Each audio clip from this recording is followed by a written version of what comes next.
use. I think it's fair to say, Juan, while you sometimes are a critic of the president, on this panel you are most often the person who at least defends his actions. Can you defend his decision to ask Eric Holder to investigate and review Eric Holder's actions? Well, I think the first thing to say is that Republicans have been hammering Eric Holder, and I think that hammer is Eric Holder's language, his own, to go after the leaks.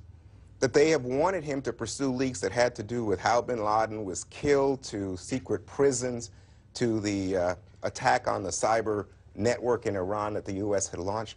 Why is all this information flowing from the Obama White House? Is Obama trying to glamorize himself? All that. That came from Republicans, and it has been something that the Bush administration started, and it has been continued with a vengeance, to everyone's surprise, by this administration.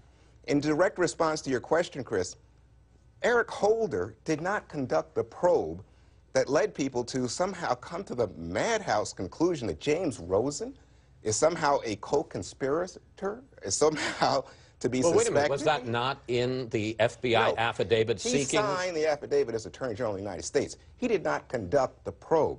So the question is, how do you go at something so that you would come to the conclusion that a working reporter with a long-standing, excellent career in Washington is somehow now involved in espionage? That's the question. Well, but the problem is it went to Holder, and he okayed it. He okayed the work of his investigators, and so now, as the Attorney General... You're saying he's not ultimately responsible as the head man of the Justice Department, well, that's why he's personally signed off on this? That's what he signed off on. The question is to go back and look at the work of the investigators. I understand that, but how can he, if he signed off on it, how can he investigate it? Because now is an opportunity, and he's the exact right person as Attorney General of the United States, to see what prosecutors did and how they came to this conclusion. Well, wasn't he supposed to see all that before he signed off on the affidavit? You can't see everything. I mean, what he did was to say these are good people and he trusts his people. Now it's time for someone, including him. I don't know whether, Juan, you don't know whether he said, Juan, you don't know whether he said anything like that or not. What you do know is, and what we all know is,